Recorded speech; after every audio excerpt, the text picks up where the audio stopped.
articles and videos.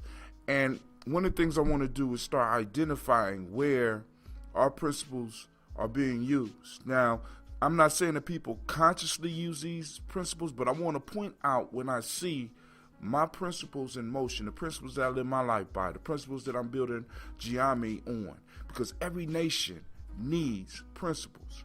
So we are going to discuss some principles. And the first episode that I chose to use was the Gracies. Those of you that might be familiar with MMA, the Gracie family is a world-renowned jiu-jitsu family. They developed their own style of jiu-jitsu called Brazilian jiu-jitsu.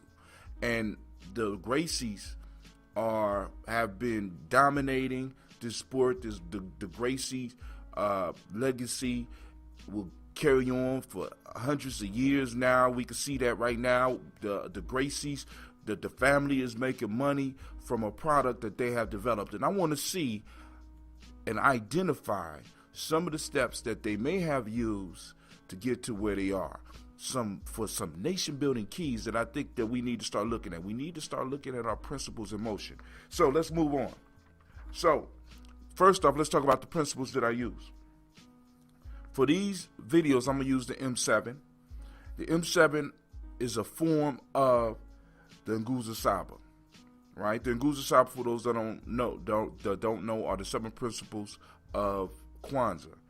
You have unity, self-determination, collective work and responsibility, cooperative economics, purpose, creativity, and faith, also known as Moja, Kujichagulia, Ujima, Ujama, Nia, Kuumbanemani.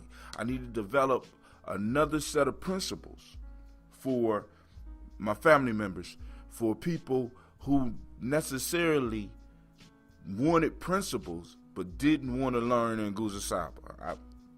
Don't ask me to explain.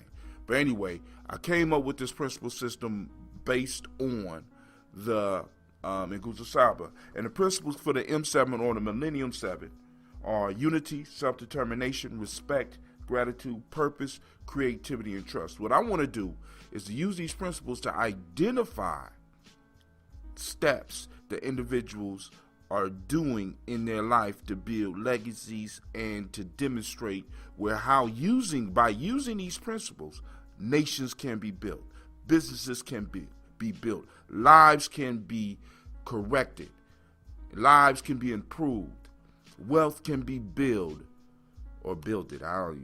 Whatever. All right. So let's keep it moving. So we're using the Giami method. And the Giami method, I need y'all to understand, we build from the bottom to the top. So when we look at the M7 or the Nguzo Saba, because I used the Nguzo Saba in the book called Players Pyramid. So I'm going to do an adaptation of the Players Pyramid and use the M7. So what I did with the Nguzo Saba is I flipped it upside down. And what I mean by that is that I start with faith, or I start with Amani and work my way up to unity. So we're going to do the same thing with the M7. We're going to start with trust and work our way up to unity. Okay? So I flipped it over, and as you can see in the slide that's right before you. Now, what I want to do is review. I'm going to share a couple of minutes of this video from the Gracies. Now, I got this video from an excellent site called The Art of Manliness. You go to artofmanliness.com and you could line up with this brother. He does a real good job with helping men learn how to be men. I love the channel personally. And he did a segment on men defending themselves, and he went to the Gracies and he partnered with them and he did this video series, right? So you can check out the whole series. But what I want you to see is how the principles are being used, or how they possibly could be used to build a legacy, to build a nation, right? So right here we have one of the Gracies talking about how his grandfather started Gracie Jiu-Jitsu, right? I want you to listen very closely, or Brazilian Jiu-Jitsu. I want you to listen very closely, and then we're going to come back and we're going to identify where the principles were applied and how the principles were applied. And all these are my thoughts, okay? So this is Brother Hatim. Check out the video. So as a young boy, my grandfather learned Japanese jiu-jitsu from his older brothers, who in turn learned it from a Japanese man in the early 1900s. The challenge was my grandfather was very frail. As a young boy, doctors restricted him from involving himself in any type of physical activity because he would run up a flight of stairs and pass out from exhaustion. They didn't know what it was, they just knew that he really couldn't participate in anything strenuous. When my grandfather learned these techniques as a young boy, the challenge was he wasn't as effective as his older brothers because he didn't have the physical attributes that were required to make these techniques effective. Out of necessity, my grandfather began modifying the techniques, reducing the amount of strength, power, and explosiveness necessary to make them work, and he began incorporating more leverage, timing, energy efficiency, and technique ultimately. These modifications gave birth to what is now known as Gracie or Brazilian Jiu-Jitsu. Quickly, my grandfather became so proficient at his modified version of the art that he surpassed his brothers in effectiveness. And at that point, he began engaging in challenge fights, Gracie challenge matches in Brazil in the 1930s and 40s and 50s. And it was amazing because his whole goal was to fight as many martial artists of other disciplines as he could to prove the effectiveness of his style in real combat. His thought was, if he's a small, weak, unathletic guy and he's able to defeat giants up to twice his size, then regular people who saw him effectively utilize these techniques would want to learn self-defense, because if he could do it, so could they. And his strategy worked. Did you see it? Did you see the principles? These are principles that many of us that have been involved with the journey, involved with Giami, involved with the conscious community have been stumbling over and studying for years. And we saw them in action in the Gracie Academy, and what started as the Gracie Academy. So first off, let's start with Helio. Helio was the founder of the art, and basically what he did was he found trust within himself, because the doctors told him he should stop it, and everybody said that he was weak and he would just pass out from running up a flight of stairs. He had to develop a trust within himself that he can do it. He had developed that trust, and a lot of us lack that trust. We got to have that trust in ourselves. We got to have that trust that in the fact that we have a destiny, right? And we have to fulfill it. We have to have trust in that.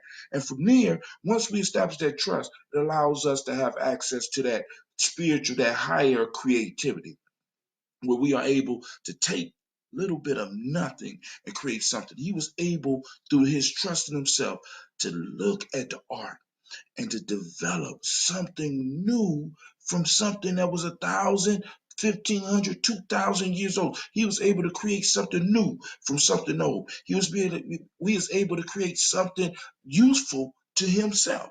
And in creating something useful for himself, he developed something that he could share with the world. From there, he was clear on his purpose. His purpose was to teach this art. Why? Because if somebody as frail as himself could learn this art and beat people twice his size, so could everybody else. This is something that needed to be shared with the world. We're going to get back to that in a second. So he took this art out, right? And he was clear on his purpose. And this is one of the pieces where many of us fall flat, because we're not clear on our purpose. We got many different things pulling on us, right? Instead of being focused, he was focused that he wanted to do something with this form of jujitsu that he had formed. From there, he was able to start practicing his gratitude. How did he practice his gratitude? He started sharing the art with other people. He started sharing the art, and in sharing the art, other people start sharing their resources with him, which allowed his academy to grow. From there, he started gaining respect, not only because he was able to beat people, but how he was able to train other people to beat people. He was able to make other people better. From that gratitude, right, he was able to move instantly into well, we already covered the respect. He was able to move to self-determination, where he was able to define the art for himself. He was able to define himself. You know what I'm saying? He was able to define who and what he was, and he was able to push through and do many great things, right? From there, the art spread all over the world. I need y'all to understand that these principles aren't play. You know what I'm saying? These principles are real. And by us practicing these principles and living these principles and following the process, we empower ourselves and we change the world. The Gracies have changed the world. They have academies all over. And this started in Brazil. Now it's everywhere. Now it's everywhere because people who use the process, the very same process that Helio went to other countries and started challenging other martial artists. And they were able to build something great. Are you trying to build something great? If you're trying to build something great, look at these principles. Check out the Players Pyramid. Check out